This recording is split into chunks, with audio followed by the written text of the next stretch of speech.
Hello, I'm Alistair McIntyre, and today I'd just like to talk to you a little bit about Electric Scotland and how to make use of the site. We often get told that the site is rather intimidating because there's just so much information on the site, but I have to tell you that it's really quite easy to use. You just go to appropriate sections. For example, one of the major reasons that people do come to the site is they're looking for genealogical information on their family name or some history about it. Well, the very best way to find that information is by using our site search engine. Now, the site search engine is in the header of our site, and then it's on every single page of the site, so it's dead easy to get to it. And when you put in the name, what it's going to do, because it's only going to search electricscotland.com, electricscotland.org and electricscotland.net, you know that pretty well everything you find has to do with something to do with Scotland.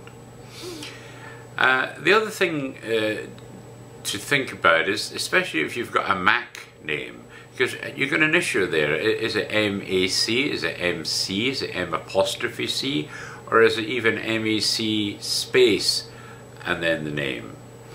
Well, one of the ways to do that is, for example, my own name is McIntyre. So if I put in the search engine M?INTYRE and I do a search, it will then find any M-A-Cs or M-Cs or M'' or even M space. So it will find Mac space entire. Because these are probably the 4 ways that Mac names are actually written down. So by doing that, you'll find all the references for those.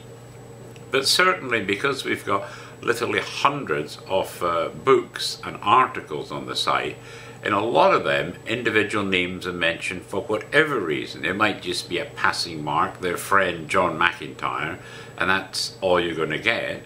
But at least you know that John McIntyre was a friend of someone, and if that someone then lived in a certain area, then that might give you a clue to the fact that there was a John McIntyre also in that area of Scotland. So that might just be a wee pointer. Other times you might get a complete biography of a person with the name McIntyre. So if you've come to the site to look for genealogical and historical information in connection with names, the best place to start is just by typing in your name into the site search engine. Another reason that people come is because they're researching Robert Burns.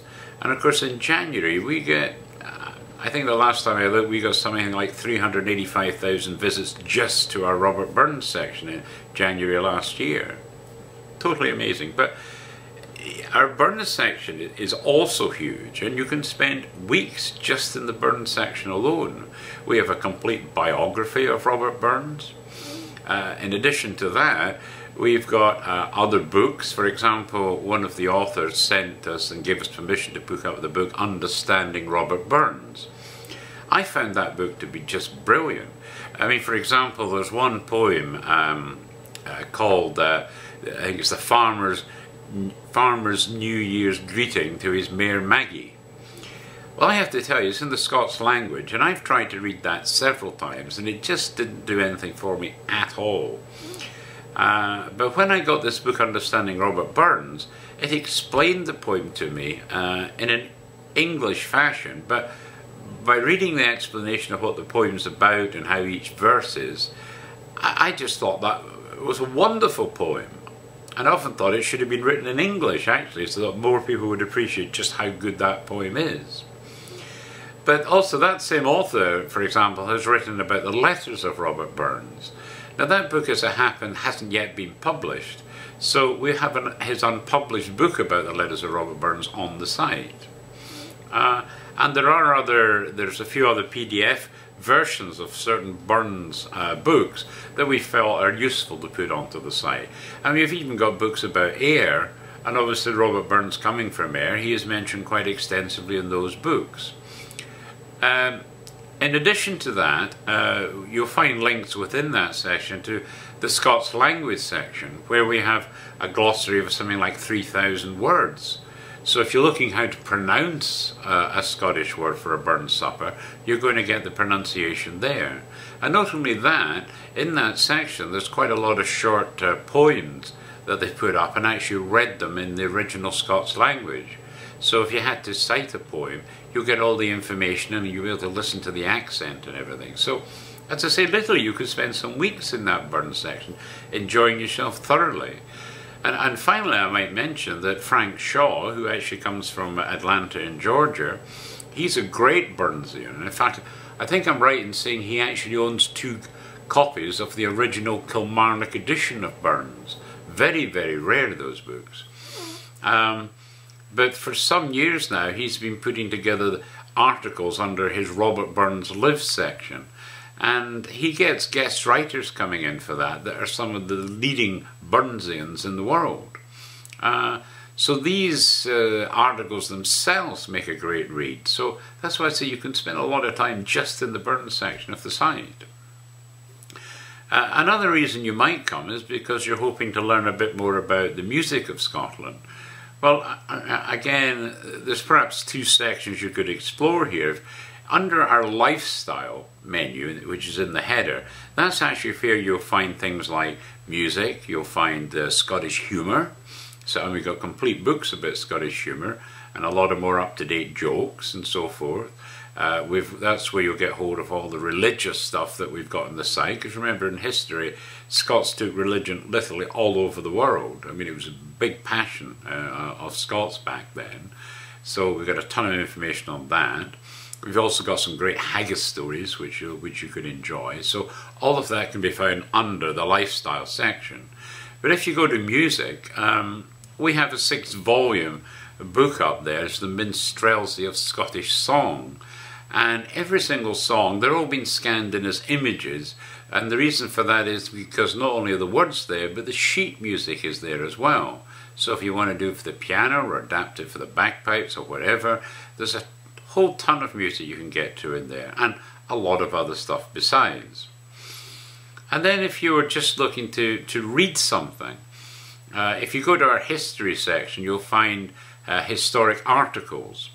And we must have over 200 articles in that section alone.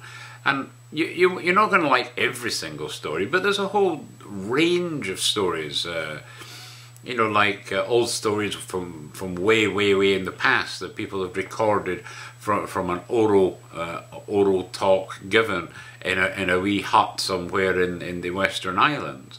They've documented the story being told, so we've got some of those on the site. But if you're really looking for entire books to read, if you click on our books section of the site, the first link is online books. Now these are books that we've OCR'd in for many, many years. I mean, as I say, there wasn't the Internet Archive when we started, and Microsoft and Google were not scanning in books back then. So the only way to let you read those books was for me to find those books in antiquarian bookshops and then bring them back home and literally OCR them onto the website. So if you go to the online books, you're going to find, I think it's over 350 publications, and several are multi-volume sets, but some of them are actually a fantastic read. The other thing too that you'll find if you go to like Scots in the World section, under there, that's where I personally have been exploring what happened to the Scots when they left Scotland, because at school all we found out was that they left Scotland for various countries of the world, but we were never told anything about what they did after they left. Well, this is my exploration into that, and what the Scots achieved all over the world is remarkable. It truly is. And so we have entire books about Scots in Poland and Sweden and the USA and Canada and Australia, New Zealand and so forth. And some of the books are just make a great read.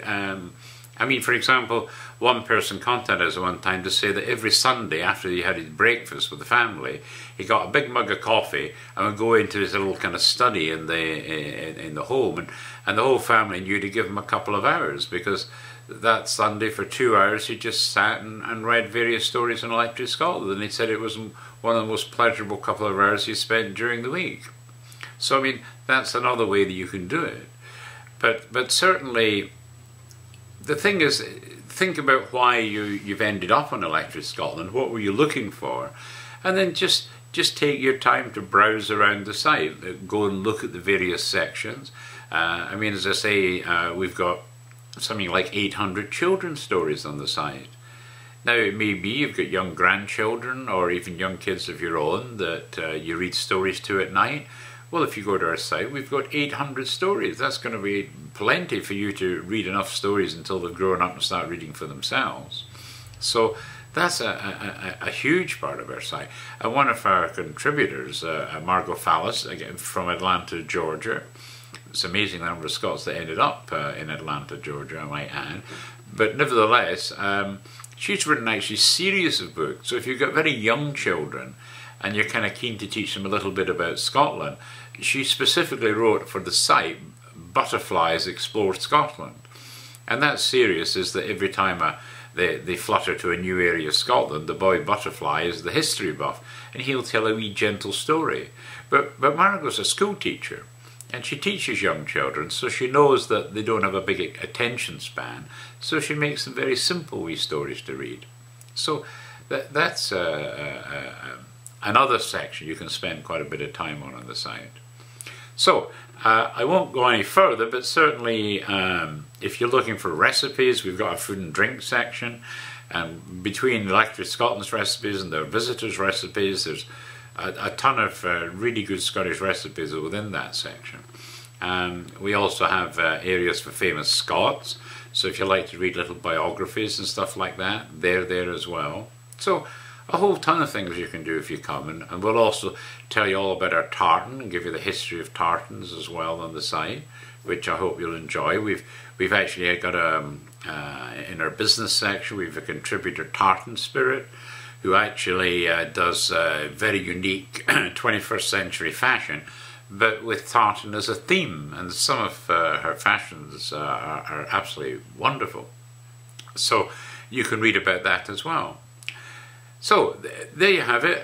Yes, Electric Scotland's a huge site. Don't be intimidated by it. Just browse to wherever you are wanting to go and wanting to learn about, and just sit back and relax and read, you know, because that's what it's about, reading and enjoying.